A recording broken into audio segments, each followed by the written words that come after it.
Cinta Hana episode 14. Hari demi hari dilalui Hana seakan semakin berat. Usia kandungannya saat ini sudah lebih dari 3 bulan, membuat Hana semakin susah untuk menyembunyikan keadaannya. Jika dilihat dari kasat mata, Hana memang belum terlihat seperti orang yang sedang hamil. Karena Hana merubah gaya berpakaiannya dengan pakaian-pakaian yang lebih longgar dan bertumpuk-tumpuk. Namun, tentu saja jika diperhatikan pasti terlihat perbedaannya. Hana sekarang sudah tidak berani lagi menemui Revan kakaknya, apalagi pulang menemui ibunya.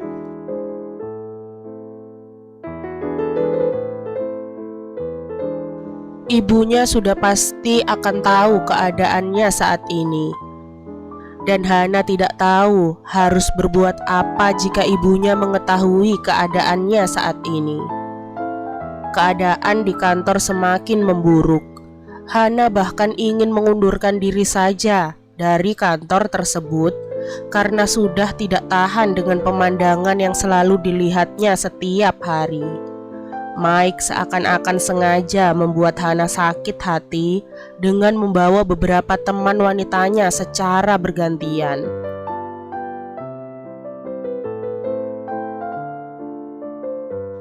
Belum lagi kabar jika wanita asing yang ditemui Hana saat itu adalah tunangannya dan Mike akan menikah dengan wanita tersebut dalam waktu dekat.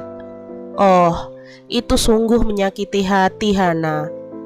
Tapi entah kenapa, rasa cinta Hana pada Mike tidak surut sedikit pun. Hanya daralah tempat Hana berlindung, tempat Hana mengeluarkan seluruh keluh kesahnya, tempat Hana bertumpu dari peliknya masalah yang sedang dialaminya. Walau Dara juga belum menemukan solusi untuk masalahnya, tapi setidaknya Hana lega. Dirinya memiliki seseorang untuk berbagi keluh kesahnya.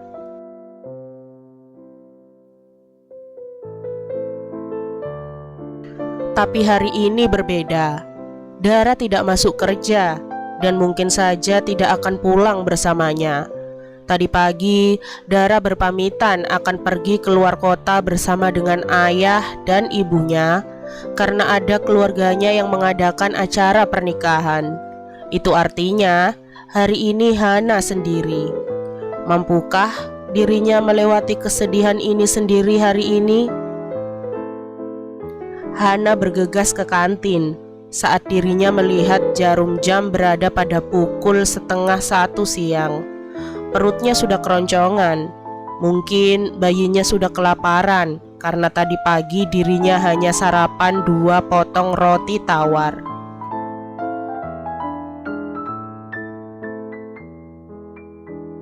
Nafsu makannya saat ini memang lebih besar dari sebelumnya. Meski tak semua yang dimakannya lolos masuk perut, sisanya akan berakhir dalam kloset. Hana mengusap lembut perutnya.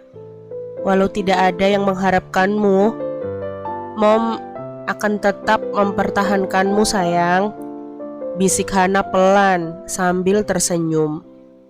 Sesampainya di kantin, ternyata tidak ada meja kosong.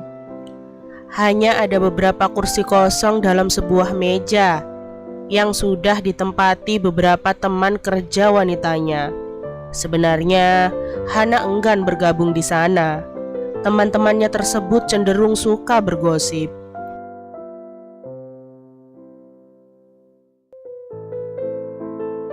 Lagi pula, Hana juga takut terlalu dekat dengan yang lainnya. Hana takut jika mereka menyadari keadaan Hana saat ini. Hana, sedang apa kau di situ? Kemarilah, sudah tidak ada meja kosong lagi, kata wanita berparas cantik namun terlihat sedikit judes tersebut pada Hana. Hana hanya mengangguk dan duduk di kursi paling ujung, memakan makanannya sedikit lebih cepat karena dia tidak ingin terlalu lama di tempat seperti ini. Hei, Apa kau tidak tahu jika Dini dikeluarkan dari kantor ini secara tidak hormat karena hamil tanpa suami? Tanya seorang wanita yang duduk paling dekat dengannya.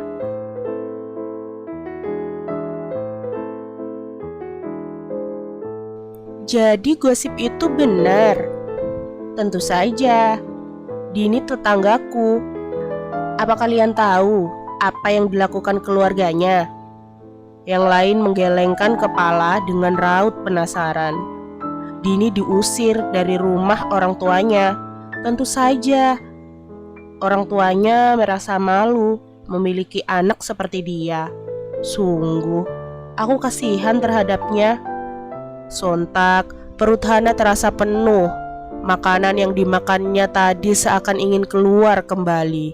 Hana membungkam mulutnya dan berlari ke arah toilet wanita.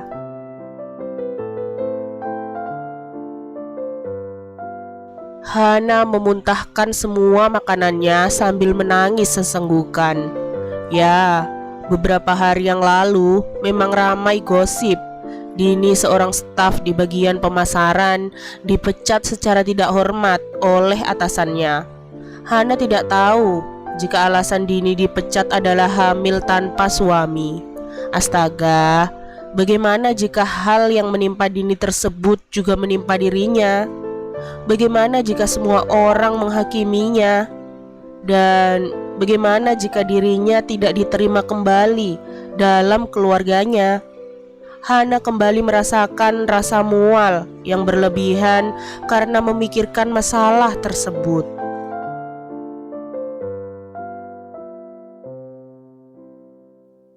Mike benar-benar tidak mengerti dengan jalan pikirannya saat ini. Sudah lebih dari 2 minggu ini, Mike memberhentikan Robert untuk mengawasi Hana. Bukan karena Mike tidak peduli lagi terhadap Hana, tapi karena Mike ingin mengawasi wanita tersebut dengan mata kepalanya sendiri. Mike bahkan selalu sibuk dengan apa yang terjadi pada diri Hana. Apa si brengsek Revan dulu juga seperti itu terhadap adiknya? Tidak, bukan? Dan kenapa saat ini dirinya melakukan hal seperti ini? Tadi, Mike mendapat telepon dari sekretaris pribadinya jika Hana meminta izin untuk pulang lebih awal.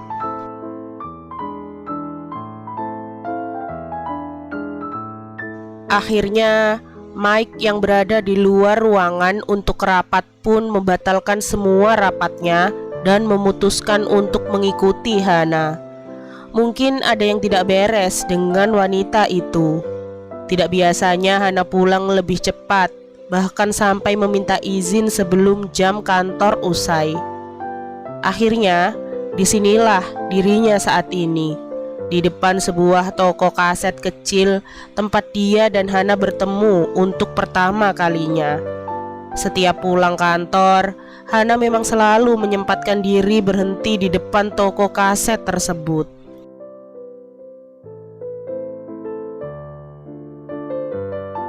Entah apa yang dipikirkan wanita itu hingga setiap hari melamun di depan toko tersebut. Mike menjalankan mobilnya dengan sangat pelan ketika Hana mulai berjalan kembali. Kali ini Hana memberhentikan langkahnya di sebuah restoran Itali, restoran favorit tempat mereka sering menghabiskan makan siang bersama.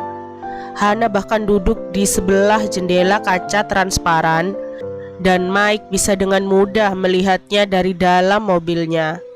Hana memesan 2 buah pasta, makanan yang selalu mereka makan saat makan siang bersama.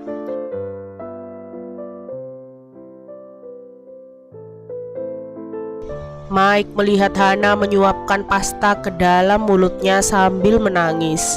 Sial, perasaannya pun ikut luluh lantak karena melihat pemandangan di hadapannya. Hana benar-benar tampak berbeda dan putus asa. Apa yang terjadi dengannya hari ini? Setelah dari restoran, kali ini Hana berjalan kembali dan berhenti di sebuah halte bus. Halte bus tempat dia dan Mike janjian berkencan untuk pertama kalinya. Hana duduk termangu di sana. Pikirannya seakan-akan kosong. Bahkan Hana seakan-akan tidak peduli dengan air mata yang menetes di pipinya.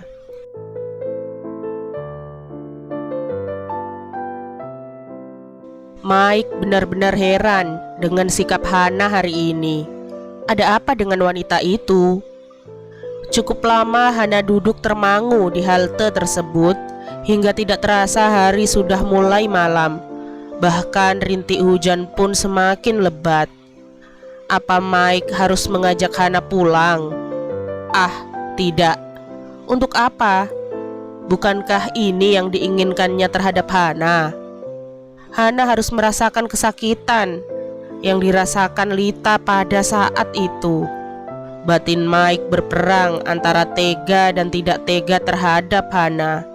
Akhirnya, di bawah guyuran hujan, Hana mulai kembali berjalan.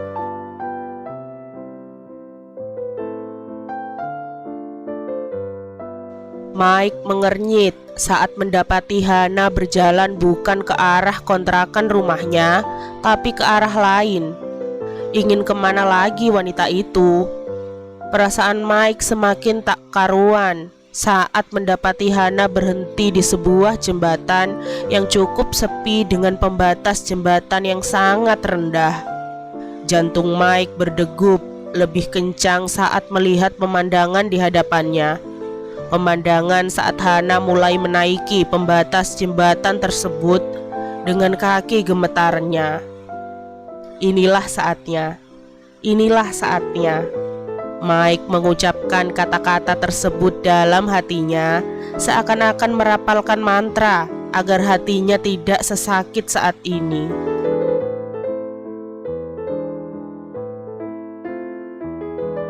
Sakit, hatinya sakit. Untuk apa? Apa untuk kepergian Hana? Mike kembali menegang saat Hana meregangkan kedua tangannya dan menutup matanya rapat-rapat. Tidak, Mike tidak bisa melihat ini. Mike tak sanggup melihat Hana seperti ini. Akhirnya, secepat kilat, Mike keluar dari mobilnya, berlari menghampiri Hana, lalu memeluk erat kaki Hana. "Apa yang kau lakukan, sialan?" teriak Mike keras-keras karena suaranya sedikit tertelan oleh derasnya air hujan.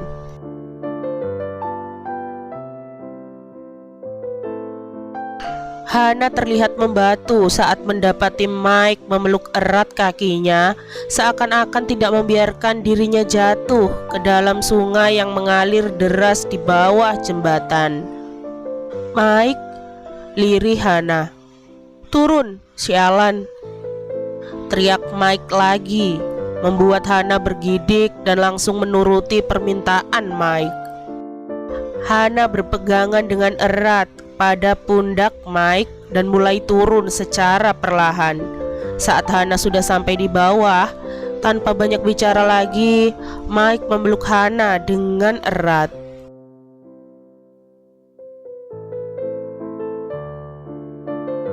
Hana merasakan tubuhnya menghangat.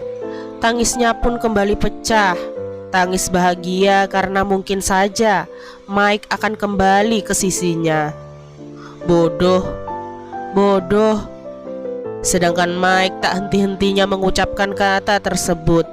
Entah untuk Hana atau untuk dirinya sendiri, Mike juga tidak tahu. Yang Mike tahu saat ini adalah bahwa dirinya tidak akan mampu melihat Hana berakhir sama seperti Lita. Entah karena apa, Mike juga tak tahu.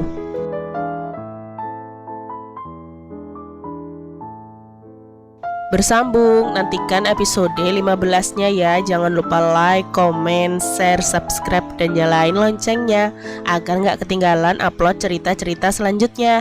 Bye-bye.